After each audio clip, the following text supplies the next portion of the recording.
Shivering violently on the side of a deserted highway, a woman in scrubs waved down a rusted pickup truck. Thomas thought he was just saving a stranded nurse from a terrible storm. He never suspected she was a billionaire undercover cop, holding a secret that would shatter his entire world. Headlights cut through the blinding sheets of water pouring from the Seattle sky, barely illuminating the treacherous asphalt of Interstate 90. Thomas Harrison gripped the cracked steering wheel of his 1998 Ford F-150, his knuckles white. Exhaustion gnawed at his bones. He had just finished a grueling 14-hour double shift, first turning wrenches at O'Malley's auto repair, then scrubbing floors at Sullivan's diner. At 32, Thomas carried the weight of a man decades older. Since his wife, Catherine, passed away 3 years ago from a sudden aggressive leukemia, he had been drowning in medical debt, fighting tooth and nail to keep a roof over the head of his 7-year-old daughter, Lily. Visibility was dropping to 0. Thomas leaned forward, squinting through the rhythmic sloshing of the worn windshield wipers. Suddenly, a flash of white caught his eye. Standing on the muddy shoulder of the highway, dangerously close to the speeding traffic, was a woman. She was soaked to the bone, her blue medical scrubs plastered to her trembling frame. She was waving her arms frantically, looking over her shoulder into the darkness with wide, terrified eyes. Thomas didn't hesitate. He pulled the heavy truck over, the tires crunching against gravel and mud. He shoved the passenger door open. "Get in!" Thomas shouted over the roaring wind. The woman scrambled into the cab, bringing with her a gust of freezing air and the smell of ozone. She slammed the door shut and pressed herself against the worn upholstery, chest heaving. Her blonde hair was a tangled, dripping mess, and her hands clutched a small, waterproof medical bag like it was a lifeline. "Thank you," she gasped, her teeth chattering. "Oh my God, thank you. My car. It just died a few miles back. I thought I was going to freeze out there." "You're lucky I was taking the back route home," Thomas said, turning up the truck's faulty heater. It blasted lukewarm air, but it was better than nothing. He pulled a clean, albeit faded, flannel shirt from behind his seat and handed it to her. "Here, put this on before you catch pneumonia. I'm Thomas." "Sarah," she replied, slipping the oversized flannel over her freezing shoulders. "I'm a nurse at St. Jude's Memorial. I just got off a terrible shift." "Rough night?" Thomas asked, putting the truck back into gear and merging onto the empty highway. "You have no idea," she whispered, her eyes darting to the side view mirror as if expecting headlights to emerge from the darkness behind them. Thomas lived in a dilapidated apartment complex on the industrial edge of the city. It wasn't much, but it was safe. As he pulled into the cracked parking lot, he glanced at the shivering woman beside him. "Listen, Sarah, I don't have a lot, but my place is warm. My daughter is asleep inside. You can dry off, have some hot tea, and use the phone to call a tow truck or family. I can't in good conscience leave you out here or drop you at a closed gas station." "Are you sure?" she asked, her voice tight. "I don't want to intrude. And honestly, my ex-boyfriend has been harassing me. I was terrified he was following me on the highway. I don't want to bring trouble to your door." "No trouble," Thomas said softly, his natural kindness overriding his exhaustion. "We look out for people in need. Come on." Inside the cramped, chilly apartment, Thomas moved quietly. He checked on Lily, who was sound asleep under a mountain of cheap blankets, her small chest rising and falling evenly. Satisfied, he returned to the tiny kitchenette, where he boiled water on a hot plate and handed Sarah a mug of chamomile tea. He offered her the pull-out couch in the living room, setting out clean towels and an extra blanket. "I'll be in the chair by the window if you need anything," Thomas said, offering a tired but genuine smile. "Lock the door if it makes you feel safer." "Thank you, Thomas." Truly, she said, wrapping her hands around the warm mug. Hours later, the apartment was completely silent, except for the drumming of the storm against the thin glass. On the pull-out couch, the woman known as Sarah stared up at the water-stained ceiling. Her name was not Sarah. She was Samantha Kensington. At 34, she was the sole heir and CEO of Kensington Enterprises, a massive pharmaceutical and biomedical technology conglomerate worth over $4 billion. She lived in a penthouse overlooking the skyline, flew in private jets, and sat on the boards of international charities. But Samantha harbored a dangerous secret. For the past 8 months, she had been working as an undercover operative and civilian informant for a specialized FBI and DEA joint task force. It started when she discovered massive discrepancies in the inventory of Kensington Enterprises' flagship hospital, St. Jude's Memorial. Highly addictive synthetic opioids and experimental fentanyl analogs were vanishing. When her internal auditors started turning up dead from accidental overdoses, Samantha knew she couldn't trust her own corporate security or the local police precincts. She went straight to the federal level, connecting with Detective Bradley Miller of a specialized corruption unit. Bradley had warned her it was too dangerous, but Samantha refused to let her family's legacy be twisted into a cartel supply chain. She used her resources to fabricate a background as a floor nurse, slipping into the hospital's night shift to gather evidence from the inside. Tonight, her cover had been blown. Dr. Richard Montgomery, the esteemed chief of staff and the mastermind behind the smuggling ring, had caught her accessing his private server. He realized the quiet, unassuming nurse had just downloaded gigabytes of encrypted ledgers connecting him to a violent international syndicate. Montgomery hadn't called security. He had called his fixers. Samantha had barely escaped the hospital parking garage, fighting off a man twice her size before hot-wiring a stolen sedan. The car had broken down on the highway, leaving her stranded and hunted. Lying in the dark of Thomas's apartment, Samantha reached into her medical bag and pulled out the waterproof flash drive.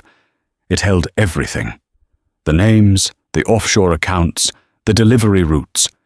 It was enough to put Montgomery away for life and dismantle the entire operation. She looked across the small room.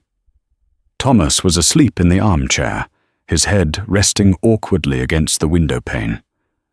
On the coffee table lay a stack of final notice medical bills and past due rent warnings.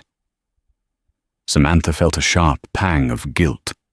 This man, who had literally nothing, had opened his door to a stranger to keep her safe. And in doing so, he had unknowingly put a massive target on his own back. Morning sunlight struggled to pierce the thick grey clouds hanging over Seattle. Thomas woke up with a stiff neck, blinking away the heavy fog of sleep. He immediately noticed the smell of burnt toast and cheap coffee. Walking into the kitchenette, he found Samantha standing by the counter, holding a plate of slightly charred bread. Beside her, little Lily was sitting on a wobbly bar stool, swinging her legs and giggling. "Daddy," Lily beamed. "Sarah made us breakfast. She said she's a nurse, just like the ones who helped Mommy." Thomas felt a tightness in his chest, but he forced a warm smile. "That was very nice of her, sweetheart. But I'm sure Sarah needs to get going soon to take care of her own things." "Actually," Samantha said, turning to him with an apologetic look, "I tried using your landline, but it seems to be disconnected." Thomas flushed with embarrassment, looking away. "Yeah, I missed the payment this month. Sorry about that. I have to head to the garage for my morning shift, but there's a payphone down at the corner bodega." "Thomas," Samantha said softly, noticing the stack of eviction notices he hastily tried to sweep into a drawer. She had seen the names on the medical bills earlier. Catherine Harrison. The treatments listed were cutting-edge oncology drugs, drugs manufactured by her own company, marked up by the hospital's predatory billing department, which Montgomery oversaw. The realization made her feel sick to her stomach. "You've done more than enough. I'll head out once I get my bearings." "Stay as long as you need," Thomas insisted, grabbing his worn jacket and his metal lunchbox. "Lily, Mrs. Higgins from next door is going to come sit with you in an hour. Be good. Sarah, lock the door behind me." As the door clicked shut, Samantha exhaled sharply. The domestic tranquility was suffocating because she knew it was a fragile illusion. She moved quickly to her medical bag, pulling out a hidden, encrypted burner phone she kept for emergencies. She powered it on and dialed Detective Bradley Miller's direct line. "Miller," the gruff voice answered on the second ring. "Brad, it's Sam," she whispered, pacing the small living room while Lily watched cartoons on a static-filled television. "My cover is blown. Montgomery knows. I have the ledgers on a drive, but his men chased me out of the city." "Damn it, Sam! I told you to pull out a week ago," Bradley hissed. "Where are you? Are you safe?" "I'm at a civilian's apartment, industrial district. I need extraction, but it has to be discreet. I can't put this family in danger. Send me your pinged coordinates. I'm mobilizing a tactical unit now. Sit tight and stay out of sight." Samantha hung up. She walked over to the window, peering through the dusty blinds. Her heart plummeted into her stomach. Rolling slowly into the cracked parking lot was a black, heavily tinted SUV. Montgomery's men. They must have tracked the GPS on the burner phone the moment she turned it on, or perhaps they had hacked the city's traffic cameras to track Thomas's truck from the highway. Two massive men stepped out of the vehicle. One of them was Derek Gibson, a ruthless former mercenary who handled Montgomery's acquisitions. He reached into his leather jacket, the unmistakable bulge of a suppressed firearm resting against his ribs. They were looking straight at Thomas's apartment door on the ground floor. "Lily," Samantha said, her voice eerily calm, devoid of the soft, frightened nurse persona. "I need you to do exactly as I say. Go into your bedroom, get inside your closet and hide under the blankets. Do not come out until I or your daddy tells you to. Understand?" Lily's eyes widened, sensing the sudden shift in the air. "Is the bad man from your story here?" "Yes, honey. Now go. Quickly." As the bedroom door shut, Samantha moved with lethal precision. The terrified, shivering woman from the highway vanished. In her place stood a woman who had spent the last 2 years training under elite private military contractors and federal tactical instructors to prepare for this exact operation. She grabbed a heavy cast-iron skillet from the stove and flattened herself against the wall beside the front entryway. The lock clicked. A second later, the flimsy wooden door was kicked violently inward, splintering off its hinges. Derek Gibson stepped inside, leading with his suppressed pistol. "Check the back," he growled to his partner. Samantha didn't give them a second to breathe. She swung the heavy cast-iron skillet with explosive force, catching the second thug square in the jaw. The sickening crunch of bone echoed through the room as the man collapsed instantly, out cold. Derek spun around, raising his weapon, but Samantha was already moving. She dropped the skillet, stepped inside his guard, and clamped her hands onto his wrist, twisting it violently upward. The gun fired into the ceiling with a muffled pht. Samantha drove her knee mercilessly into his abdomen, then followed with a brutal elbow strike to his temple. Derek stumbled backward, dazed. Samantha swept his legs out from under him, sending the massive man crashing onto the cheap coffee table, shattering it into pieces. Before he could recover, she snatched the suppressed pistol from the floor and aimed it squarely between his eyes. "Move a muscle, Gibson, and I'll end you right here," she commanded, her voice dropping to a dangerous, icy register. Heavy footsteps pounded down the exterior hallway.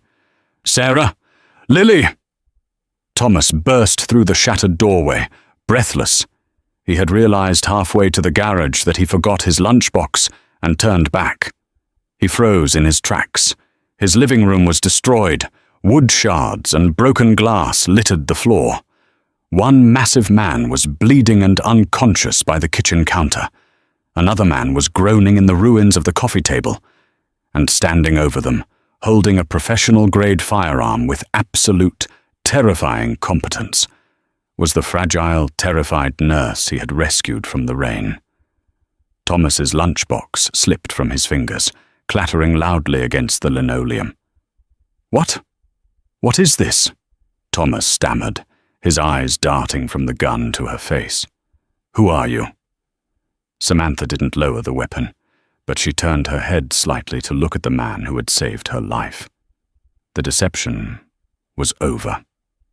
"Thomas," she said, her tone steady and authoritative. "My name is Samantha Kensington. I'm not a nurse, and if you want to keep your daughter alive, you need to come with me right now." Shock paralyzed Thomas, his work boots glued to the ruined linoleum of his own living room. He stared at the battered bodies of the two massive intruders, then up at the poised, lethal woman holding a suppressed handgun. This was not the shivering, helpless nurse he had pulled from the freezing highway shoulder. Her posture was rigidly military, her eyes devoid of fear, calculating the angles of the shattered doorway. "Samantha?" Thomas choked out the name, his brain struggling to process the sudden, violent shift in reality. "What are you talking about? Who are these men in my house?" "Daddy!" Lily's terrified voice pierced the heavy silence as the little girl peeked out from the hallway, clutching her ragged, stuffed bear. Thomas snapped out of his daze. He lunged forward, scooping his daughter into his arms and pressing her face into his shoulder so she wouldn't see the blood pooling on the floor. "We have exactly 2 minutes before Montgomery's backup arrives," Samantha stated, her tone sharp and commanding. She swiftly stripped the unconscious men of their spare magazines, tossing one to Thomas, who fumbled to catch it.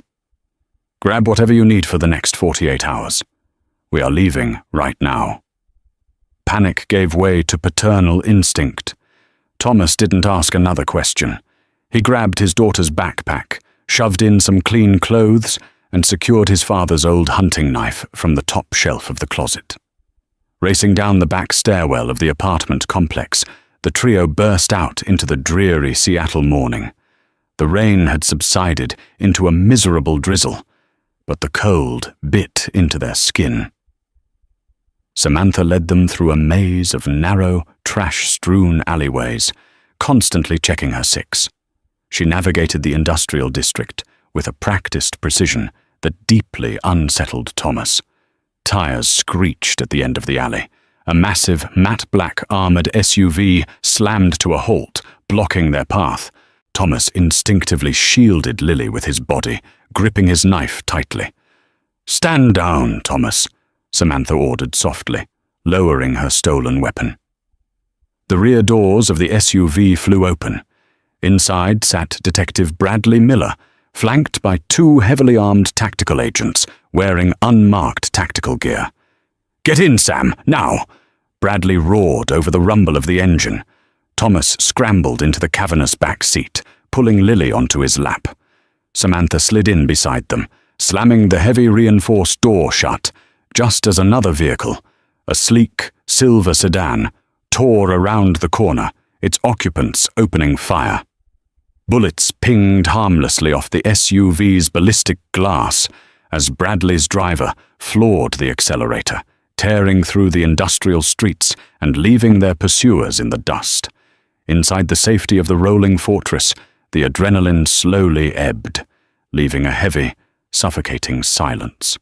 Thomas held his trembling daughter tightly, glaring at the woman sitting across from him. "Talk," Thomas demanded, his voice trembling with a mixture of rage and fear. "Right now. You said your name is Samantha Kensington, as in Kensington Enterprises, the pharmaceutical company?" Samantha nodded slowly, her expression softening into genuine regret. "Yes. I'm the CEO. For the past 8 months, I've been working undercover as a civilian informant at St. Jude's Memorial to dismantle a massive drug smuggling syndicate operating out of our supply chain. Thomas felt the air leave his lungs. St. Jude's Memorial. Kensington Pharmaceuticals. The words echoed in his skull like a physical blow. "My wife, Catherine," Thomas whispered, his eyes widening in horror as the pieces clicked together. She was a patient at St. Jude's. Dr. Richard Montgomery was her lead oncologist. He pushed us toward experimental Kensington treatments. We remortgaged our house, emptied our savings, took out predatory loans, and she still died. The treatments didn't do anything.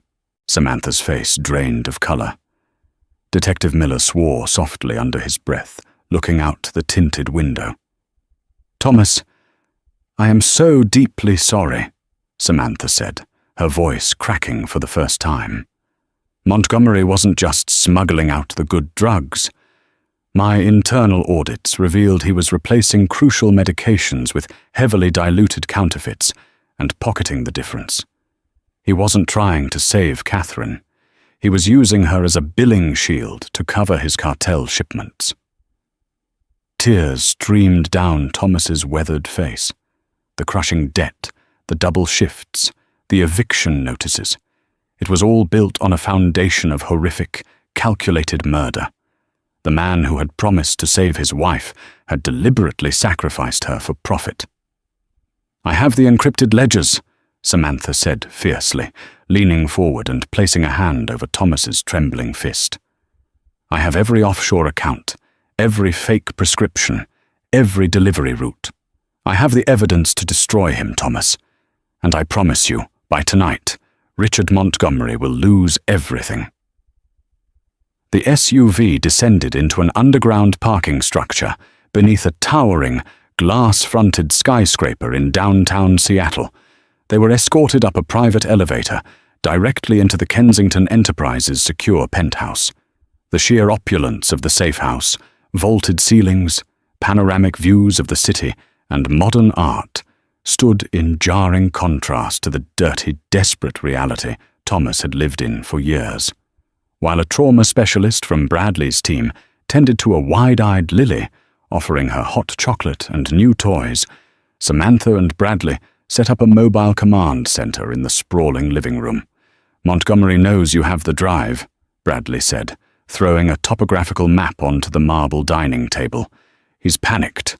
Our wiretaps at the hospital just went dead. He's running." "He won't run empty-handed," Samantha countered, her eyes scanning the digital monitors. "He has over $50 million in untraceable bearer bonds stashed in a private vault at the airfield. He'll try to secure his exit capital before flying to a non-extradition country." "Boeing Field?" Bradley asked, tapping a location on the map. Thomas stepped forward, wiping his face. His grief had hardened into cold, absolute resolve. "No," he said, his voice steady.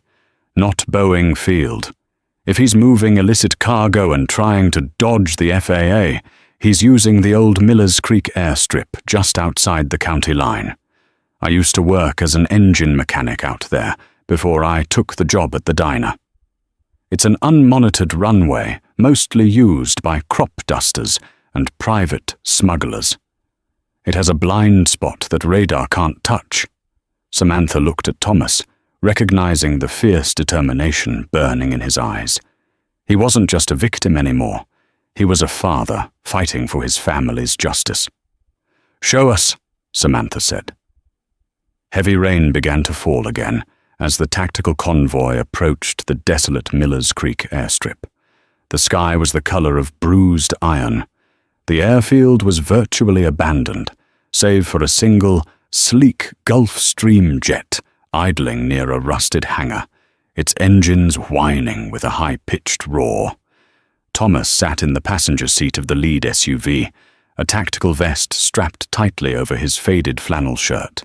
He had drawn a detailed schematic of the hangar's blind spots, guiding Bradley's assault team through the broken perimeter fence without tripping the antiquated motion sensors. "Montgomery is inside the hangar," Bradley whispered through the comms unit, peering through a thermal scope. "I see 5 heat signatures, 4 armed guards and our target. He's loading metal briefcases onto a cargo cart." "We need him alive," Samantha's voice cracked over the radio. She was positioned with a flanking unit near the rear loading dock. "The ledgers will put him away, but his testimony will burn the rest of the cartel." "Move in," Bradley ordered. The assault was swift and brutally efficient. Federal agents swarmed the hangar from 3 different access points. Flashbang grenades shattered the dim lighting, filling the cavernous space with blinding white light and deafening thunder. "FBI, drop your weapons!" Gunfire erupted, the sharp cracks echoing off the corrugated metal walls. Thomas stayed low behind a stack of rusted oil drums, his heart hammering against his ribs. He watched as the tactical team systematically neutralized Montgomery's heavily armed mercenaries.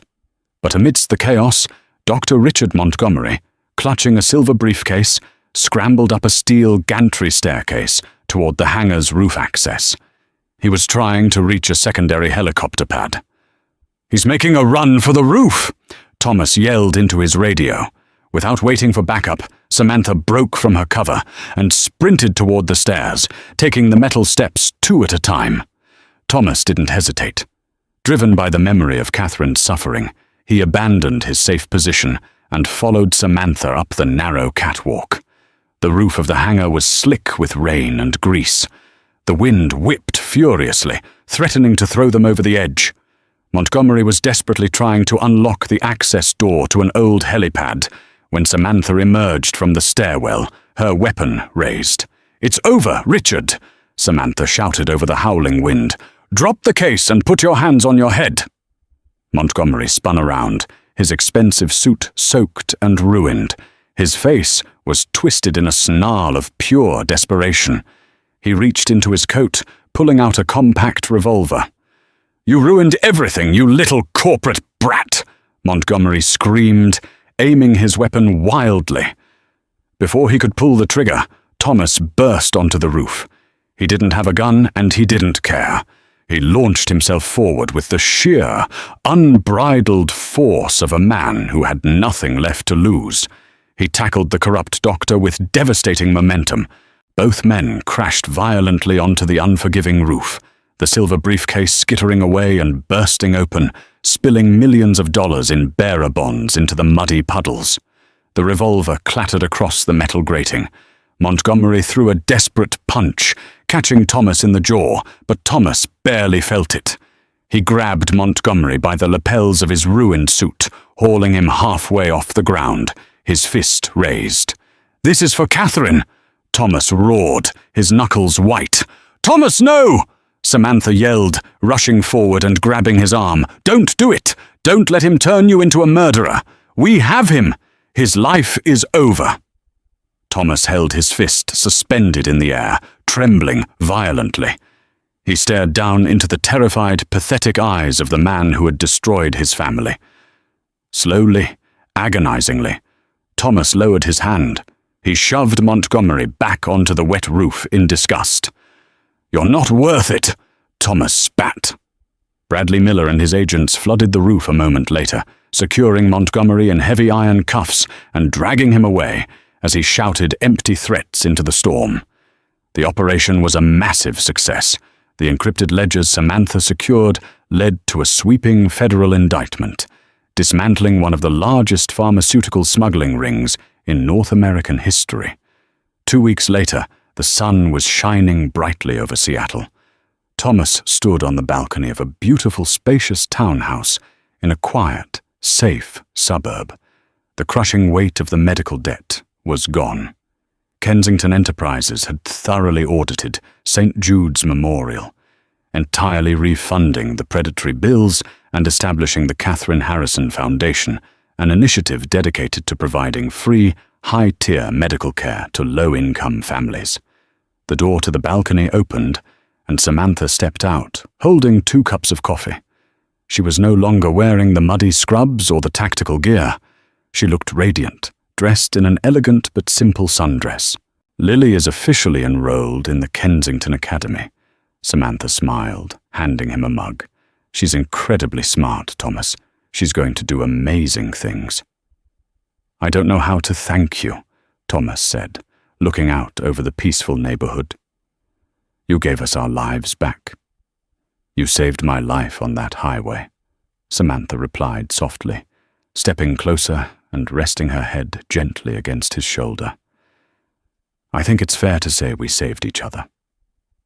As they stood together, watching the sunset paint the sky in brilliant hues of gold and purple, Thomas knew the storm was finally over.